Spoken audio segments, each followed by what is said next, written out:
Eu estava no meu apartamento. Eu estava exatamente aqui, palco de uma das memoráveis campanhas do Brasil. Eu estava em Brasília, eu morava em Brasília, era presidente do centro acadêmico do Colégio Dom Bosco. Nós estávamos lá embaixo, éramos uma formiguinha no mar de gente, né, lutando pela mesma causa. O dia, 12 de janeiro de 1984. O palco, Curitiba, Rua 15 de Novembro. Os protagonistas, cerca de 60 mil pessoas. O grito...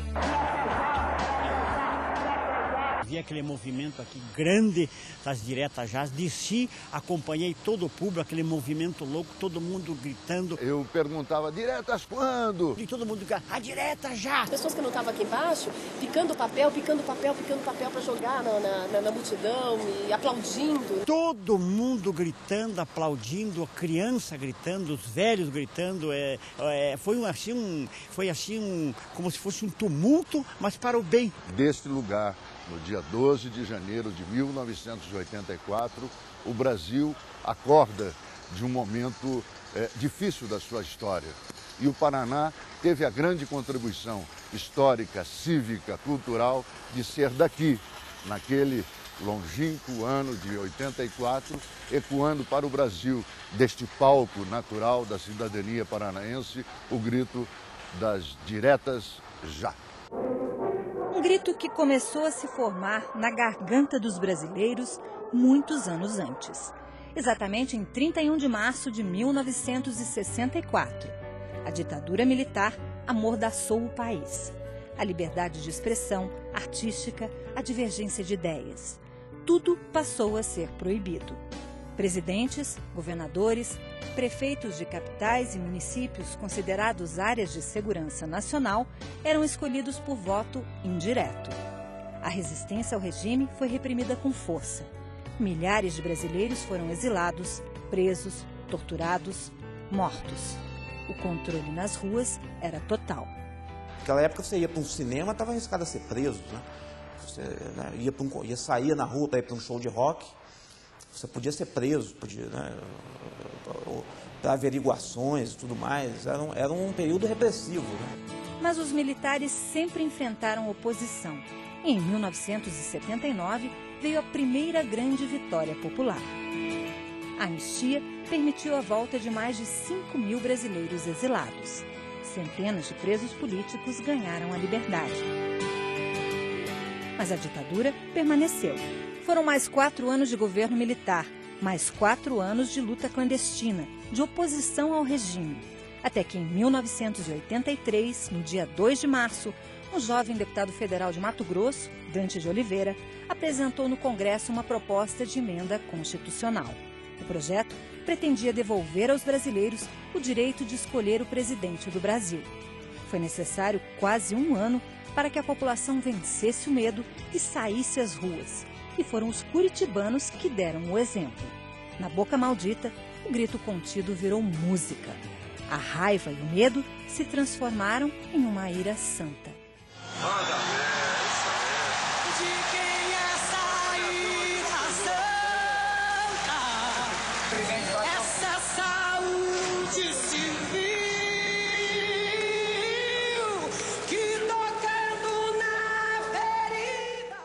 Como Curitiba tinha uma certa tradição, não tinha muita tradição política, uma tradição de ser uma cidade apática, né? Ninguém imaginava que ia tanta gente. Pensava-se que ia 10 a 20 mil pessoas. As avaliações mais otimistas, né? E na época, né, se você for ver os jornais da época, você avalia de 40 mil, 50 mil, né? Houve avaliações até de 80 mil pessoas na Boca Maldita. Era um ato revolucionário, né? De você se contrapor ao sistema. Tanto é verdade que as emissoras de rádio, de televisão, inclusive a minha emissora de rádio, não noticiava. Não havia o chamamento do público, né? Não houve nenhum chamamento assim, como se dá hoje. Olha, atenção, um grande evento vai acontecer tal dia, tal hora. Isso não existiu. Era de boca a boca. Naquela época praticamente não existiam comícios, não existia manifestação cívica nenhuma, né? E Esse comício de Curitiba, ele foi o ponto de partida, né, que motivou as pessoas de outras cidades a irem também aos comícios, né, porque até então você tinha um medo, né, as pessoas tinham medo de sair de casa. Eu, momentos antes, havia ouvido Carlos Átila. Carlos Átila era o porta-voz do então presidente Figueiredo, que ele dizia assim: comício, onde é que vai ter esse comício? Ninguém sabe, ninguém viu, né? E o comício se deu aqui, quando por volta das 8 e pouco da noite, já tínhamos mais de 60 mil pessoas tomando todos os espaços físicos e democráticos dessa rua. Ali se viu que havia uma rejeição muito grande ao regime militar, né, à ditadura militar, ao regime autoritário, e que setores significativos da opinião pública, né, estavam dispostos a ir para a rua para defender o direito de eleger o presidente. Mostrou que, né, o desejo das pessoas de redemocratizar o país, né, era maior do que o medo que elas tinham da repressão ao regime militar. Né? Na rua, milhares de pessoas. No palco, autoridades políticas, sindicalistas, representantes da insatisfação com o regime. Tivemos a presença do Richa, era o governador, o Álvaro Dias, o Requião, então deputado estadual, muitos deputados da Assembleia Legislativa do Estado do Paraná. Tivemos o Franco Montoro, tivemos o Tancredo Neves, o Ulisses Guimarães. O governador do Paraná era o José Richa, né? E o PMDB do Paraná era um dos partidos mais fortes em escala nacional, né? E o José Richa e esse grupo político que se aglutinava em torno dele, né, do qual faziam parte na época o Álvaro Dias, o Roberto Requião, né, Euclides Scalco, o Maurício Fluit, uma série de lideranças importantes, eles tiveram um papel muito importante como polo aglutinador, né, dessa grande frente ampla, né, que conduziu à redemocratização no Brasil e derrotou o regime militar. Teve um momento, eu estava muito nervoso, até porque, como eu disse, era aquela pressão de o que vai acontecer, o que vai acontecer. E eu, mais do que apresentar, eu fazia discurso, você me conhece, abre o microfone e eu saio falando. Aí teve um momento que eu disse, eu estava tremendo assim, parado, eu apresentei alguém para falar e parei, fiquei com as mãos no bolso, e assim tremendo, né? E, uma hora, 35 mil pessoas, daqui a pouco 40 mil pessoas, 60 mil pessoas. E eu disse em voz alta, talvez tenha sido o meu pensamento em voz alta, estamos comandando, né, um momento da história. Estamos liderando um momento da história. No que eu ouço uma voz dizer, não, estamos sendo liderados por esta massa para o momento da história.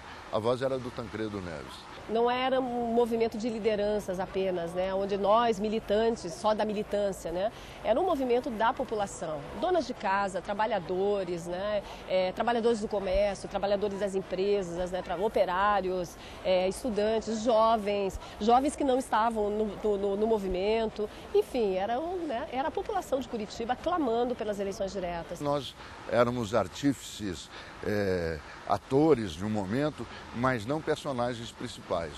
Éramos apenas figurantes de uma história onde os atores principais eram o próprio povo.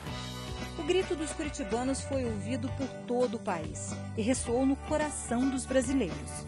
Multidões se reuniram em dezenas de cidades. O comício da Candelária, no Rio de Janeiro, mobilizou cerca de 1 milhão de pessoas. No Vale do Anhangabaú, em São Paulo, estima-se que 1,5 milhão de pessoas participaram da maior manifestação política já realizada no Brasil.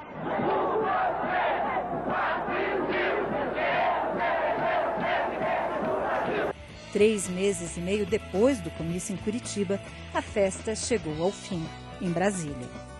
Para que a emenda Dante de Oliveira virasse lei, era necessária a aprovação de 2/3 do Congresso Nacional. Para majoritários não alcançaram o quórum constitucional necessário à aprovação da matéria. A proposta foi rejeitada pela Câmara. Por apenas 22 votos, o sonho das diretas não se realizou.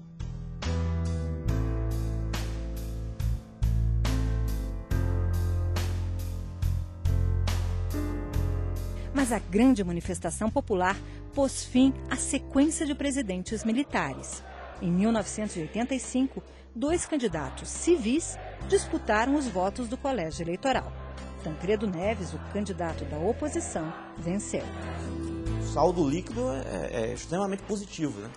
E muitas vezes a gente olha as pessoas hoje desiludidas, né, com a política, com os políticos, e eu acho isso, né, um grande engano, né? Porque muitas vezes as pessoas não percebem o quanto o país avançou da campanha das diretas para cá. Dá essa sensação de dever cumprido sob certo aspecto, mas ainda tem muito por fazer, né? Ainda tem muito por fazer, ainda o país precisa da gente, né? O mundo, o planeta precisa da gente, na defesa do meio ambiente, na defesa dos animais, na defesa dos direitos, né, de igualdade. Então, a gente ainda precisa lutar muito. Nós não paramos nem um segundo, quer dizer, as coisas ainda não estão totalmente resolvidas. A grande bandeira das diretas foi essa, né? Não era só um país onde houvesse liberdade política, né? Onde se pudesse criticar os governos, onde se pudesse criticar os políticos, né? Mas um país que fosse economicamente mais justo também, né? Que as pessoas tivessem mais oportunidade de viver uma vida decente, né? E ter acesso aos bens de consumo, à educação, à saúde, né? E isso demora, né? Primeiro se restaura as liberdades políticas, né? Depois se usa essas liberdades políticas, né, para se criar um país que é economicamente mais justo.